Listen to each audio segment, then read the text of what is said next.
Hi there, I'm Tom Field, Senior Vice President of Editorial with Information Security Media Group, welcoming you back to RSA Conference 2021, the virtual studio. I am talking today about continuous behavioral-based authentication, and I am pleased to welcome not one, but two guests to the studio today. We have got from Accepto Corp, the CEO, Shahrokh Shahidzadeh. Shahrokh, thank you so much. Good afternoon, everyone. And we have first ballot Hall of Famer CISO Jim Routh, most recently of Mass Mutual. Jim, thanks so much for joining today. Tom, I'm happy to be here with you. Okay, gentlemen, I want to get started here with this question. And Jim, I'll direct this first to you, and Shahrokh, if you want to offer some color commentary, I'd welcome that. Nothing controversial. Why do we need to unlearn everything we think we know about authentication? Well, the good news is we don't have to unlearn everything, but the bad news is we do have to unlearn something. And actually, the human brain doesn't unlearn things well. See, we're kind of products of our experience, and we tend to layer experience upon experience and make decisions based on logic and reasoning from things that worked well for us in the past. Now, we learned, and we all learned this, by the way, when we first got exposed to information technology, we learned that authentication was an event, meaning it had a beginning and an end. And frankly, you tried to get through that event as quickly as possible. As security professionals, we tried to get customers through that event as quickly as possible. And there's a binary outcome. So if you have user ID and password, you're in. If you don't, you're out. It's one or the other. Now, as passwords are growing in obsolescence, we, the industry, have been relying on passwords for 60 years. They've served us well, but unfortunately, the way we use passwords today is making them obsolete. And so what happens is we cybersecurity professionals try to squeeze additive authentication measures into that same construct of an event with a binary outcome. And it's problematic and increases risk. So we've been doing this for years. We make trade-offs. We say the more sensitive the information, the more friction that will add to the threat actors. The byproduct is there's also friction added to the consumers.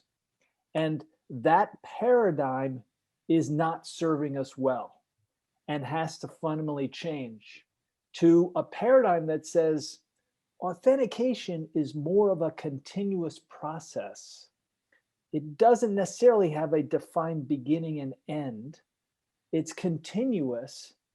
And if we look at multiple attributes during that continuous process, we can accomplish three things. One is better security. The other is no friction for the consumer.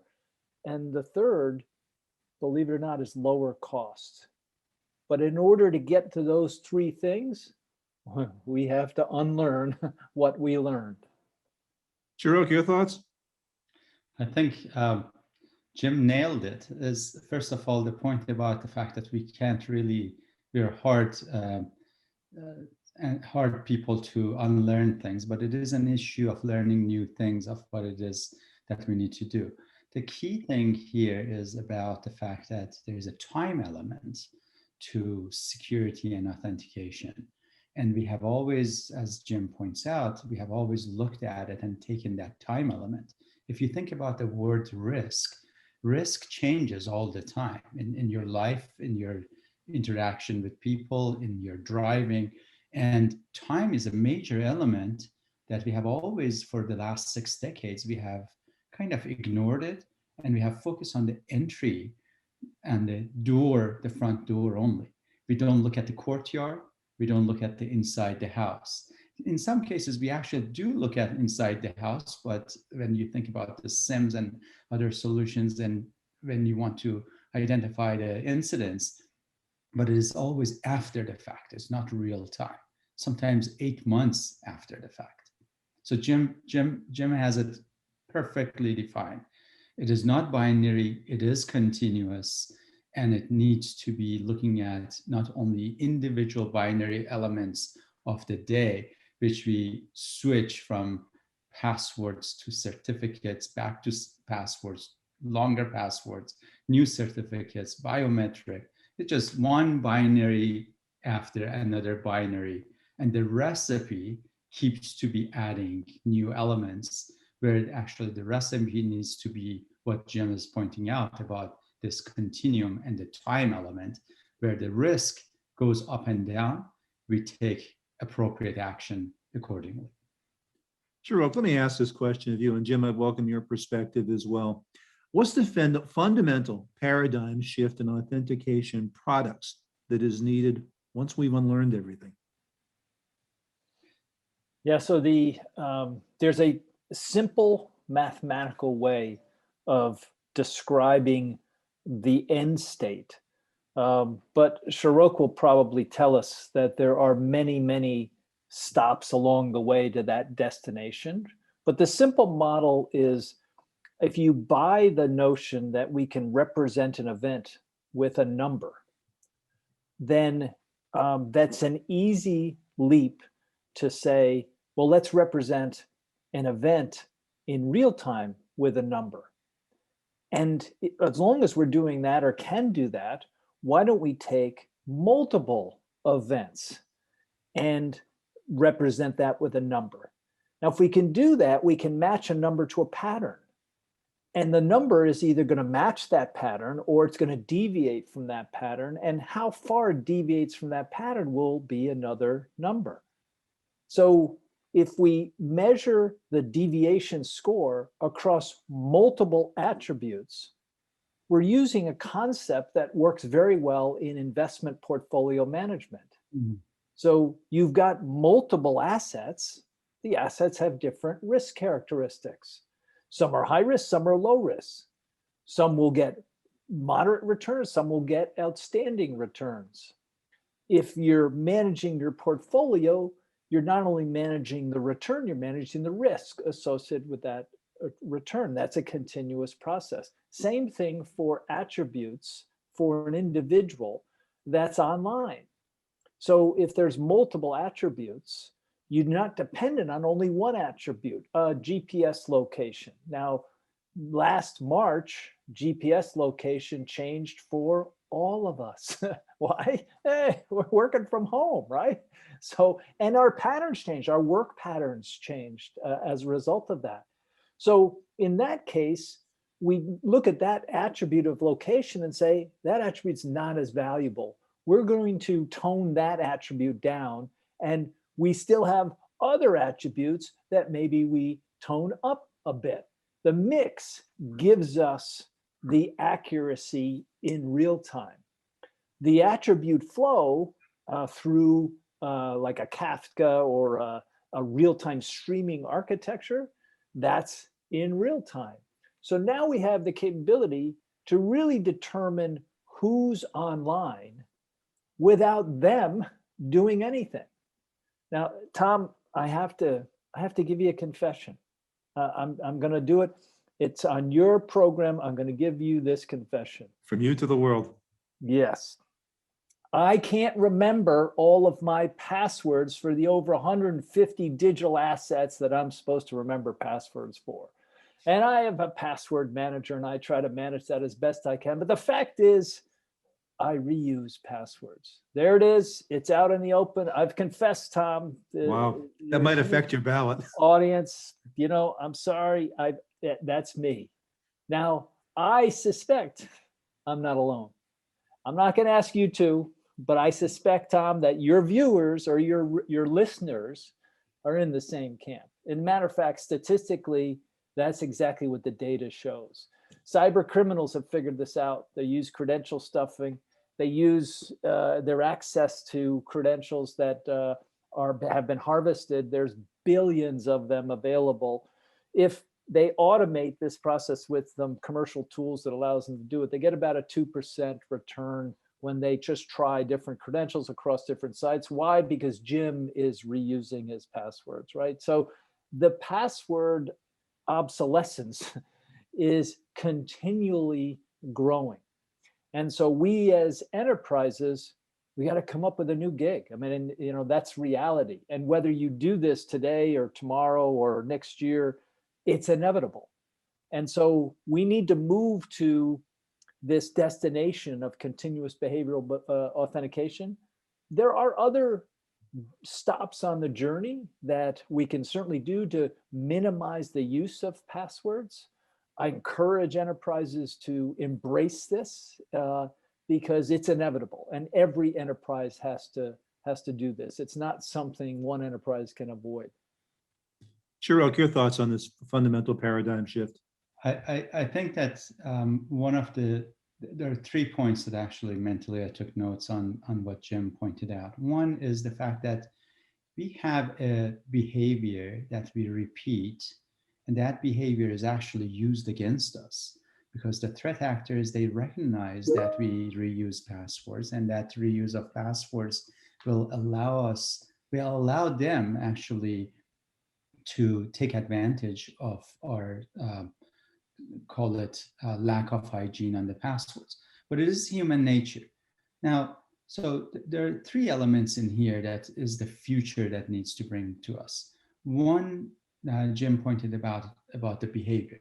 Now, the key thing here is that why not use the behavior for recognizing the good guys and make it easier and frictionless for them? And then the lack of that behavior and that pattern can be the source of those attributes that Jim was talking about that are lacking, and therefore we inject additional friction for the suspect users. So that's one element of it, that what the future brings us. The second piece that Jim pointed out too is in order to assemble these attributes and make sense of them, you need to be able to have an engine that actually can assess the weight and the importance of each attribute at a given time. He brought up the example that sometimes our behavior changes. Last March, as he pointed out, our whole world changed, our behavior changed, our practices and our behaviors change in a way that is completely different than what it used to be. Instead of going to work, instead of traveling 16 miles, instead of being at a particular IP address and GPS location, all of that now has changed. And actually the attributes has reduced to a smaller subset of the attributes for the good guys, that they know that you're in your home office and you're working. Now, in order to do that, you do need, the future needs to hold an engine that actually can ingest these attributes. Jim pointed out about Kafka and the style of ingesting data from different sources is very important. The future holds what in order for us to capture the data that we have invested so much over the years, hundreds of millions of dollars have been spent on keeping logs.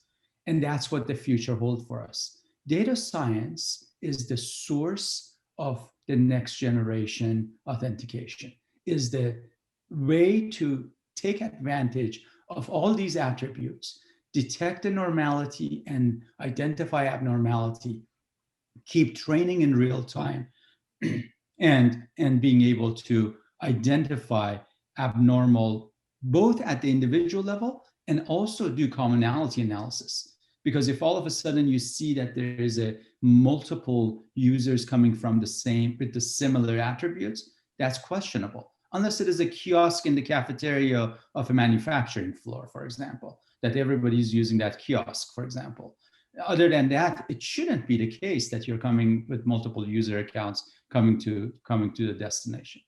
Jim pointed out something else about the destination and the journey. I 100% agree. One of the elements, key elements on that journey is going and reducing our dependence on binary authentication.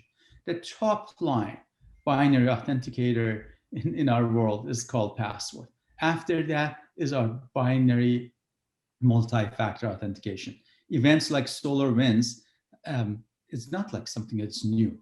Microsoft Exchange and SolarWinds in late 2020 and 2021, all the news that it has made, is not something that it just happened. It has been happening for over a decade now. We just haven't noticed it and haven't paid attention to it. And it hasn't made so much news, and it hasn't been such a broad impact. The reality of it, these things are catalysts for us to wake up that binary authentications, including your biometric, including your MFA and your phone factors, are insufficient. And that goes to my last piece, which is take you home to what Jim opened up the discussion, which is continuous behavioral modeling of what we need to do in the future going forward. Actually, not future, right now. I mean, there are companies like us that actually, we do that actually in real time today by ingesting data and looking at the anomalies. Shahrokh, I want to come back and ask you about that in a minute. But Jim, first, I want to tap into some of your experience. How have you led this paradigm shift at the enterprises you've worked with? And what are the obstacles that one has to clear along the way? Yeah, we're talking about behavioral attributes, and it turns out that in the implementation of this, both for external customers as well as for internal enterprise users, it involves actually behavior change. And so, believe it or not, because of the 60 years of history of basically introducing additive security controls along with friction, that consumers, digital consumers, expect friction with added security. So one of the first things that we experienced this in actual implementation is there were a number of users that complained that the password was taken away from them because they had a perception that security was being dropped. And in fact, we had to explain that, no, we're actually looking at behavioral attributes, but you're not aware of that because it's something that's happening in the background. And so it gives you a better user experience. And many users said, I don't get it. You're not asking me for friction. How do I know it's secure? And so that's one dimension of this. Another dimension is many people kind of figured out the behavioral attribution in real time. And then they said, well, wait a minute, what else are you using that information for? And so what's essential for the enterprise is to design this technology and the data science behind this, recognizing that the attributes that we're capturing need to be benign. What does that mean? It means if they're exposed, it doesn't matter. So the attributes have to be chosen based on being benign, not just what's available. An example is, would you like me, Tom, to scour your browser history and determine that it matches you for authentication purposes? And the answer is, no, that's creepy, right? Enterprises can't do that. So you have to have benign attributes. The second thing you do is you can hash the attribute information. It's just a bunch of number strings.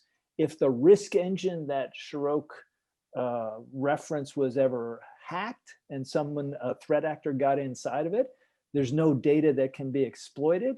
And there's nothing that they can do because there's so many different attributes and weightings. They'd never be able to deal with that. So threat actors, when we introduce continuous behavioral based authentication, they go to other enterprises because it's much easier to do credential stuffing. So essentially, the enterprise that implements this has to get used to a world where there's no such thing as account takeover, which is an interesting idea. Shahrokh, I want to come back to you. You talked about the roadmap to continuous behavioral based authentication. Where does one start and how does one proceed? Well, the very first step is, number one, getting rid of the very first element that contributes to the majority of the account takeovers. Number one step is to make the passwords benign. Jim pointed out that some customers and even some employees, they kind of panic when you take that attribute of the password away from them because they are used to it. And that's what they equate security to it. In order to do that, the very first step is to make them benign. Assume your passwords are breached, which most likely they are, or they will be soon, and then see how you can be able to fight that battle of a breached set of passwords. By making them benign, it comes back to these alternative attributes and factors that each one of them, they contribute to the weight of the level of assurance of whether this is Jim or this is Shahrokh or not. That is the first step. The second step is you need to have an ability to ingest data, because as time goes forward, these attributes, Jim pointed out about threat actors go to somewhere else when they see that they can't get in because there's so many too many attributes for them to do. It's the way that the mind of an attacker works is all about return on investment, right? If over time, what happens is, unfortunately, most of the solutions that we implement, they use their efficacy over time. So the deterioration of the efficacy of the solutions that we put in place is always working against us. And in order to defeat that, is we need to build an engine that continuously ingests new data, and that engine keeps the solution evergreen. As the threat actors change tactics, we learn new attributes that are defeating their attack, and therefore kind of defending against them and kind of pushing them away from spending too much time on us because the return on investment is not that compelling for them. Hey, Tom, there's one note that I have to make here that's actually very subtle, but has huge implications. And that is that the attribute information that Shahrokh is referring to is capturing information about the consumer or about the enterprise user. Now, this is subtle, but we're not trying to identify threat actors. The models that drive this are trying to identify normal users. They're trying to identify the norm. And by doing that really well across multiple attributes, what falls out of that is you can easily identify the threat actor as the deviation from the norm. And we can represent that numerically as a number. And you can adjust that and change it over time. But we're not looking for the threat actor. We're looking for the normal user and confirming that normal, legitimate user. By default, we're able to identify a threat actor potentially trying to use credentials. But we can identify the threat actor because we've identified the user so effectively. So it's subtle, but we're not going after threat actors as much as we're validating legitimate users. That subtlety is actually one of the key things, because when you think about data science and you think about AI and machine learning, the classification of the users is perhaps the biggest and most complex element of the machine learning in order to identify normality versus abnormality. The problem is that if we were going to go after the threat actors and put our full focus on that, because that is a moving target, it is exponentially would be harder. And what Jim is pointing out is actually the art and science here is about focusing on the good actors and making it frictionless. It's literally a trifecta of reduction of friction, elevating the platform trust, and then Jim pointed out actually reducing cost as a result. So that's perhaps the third element, is making a risk-based decision based on the abnormality of the expected good actors. And sometimes even good actors can go rogue and behave badly, right? And that is actually one of the key elements. You ask, okay, what is it? What do we need to do, and what does the journey look like?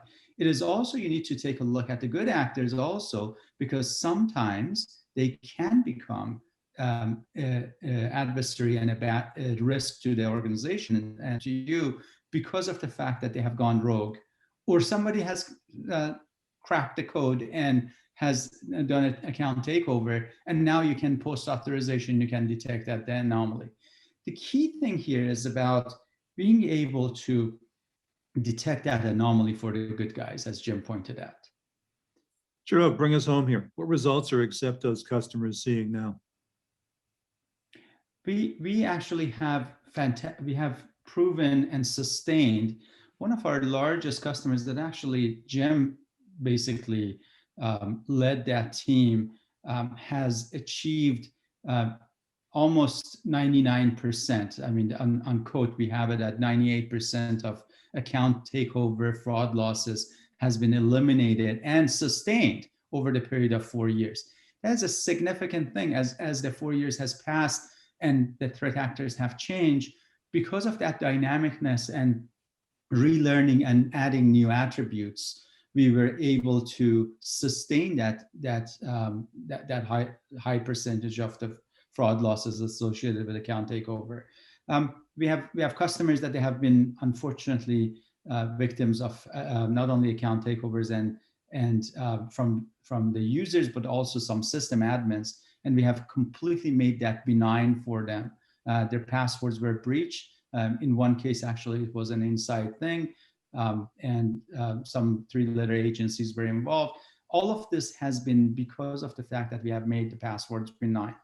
Net, what we do is actually we eliminate the account takeovers, and we guarantee 60% in the first 12 months reduction of friction and a 50% reduction of cost associated with dealing with passwords and help desk and call center and all the associated stuff. There's always some caveats there, and there is some social engineering that comes from the physical side when someone calls the call center and all that. But even that, using our API, can basically determine and reduce the cost and elevate the platform trust by recognizing that Jim's phone is still at his house. So this claim identity Jim Routh that says, I don't have my phone, the person at the call center will know that the imposter is lying, because you just do a passive, invisible push to the phone and you see that the phone is live and healthy and is responding. So the claim identity that is saying that it is Jim Routh is actually lying. Well, very good. Shahrokh, Jim, thanks so much for your time and your insights. They've been an engaging conversation. Thanks, Tom. Thank you, Tom. Thank you, Jim. Of course, I want to thank each of you, our viewers. Thanks for tuning in for this. The topic has been continuous behavior-based authentication. For Information Security Media Group, I'm Tom Field. As always, I thank you for your time and for your attention.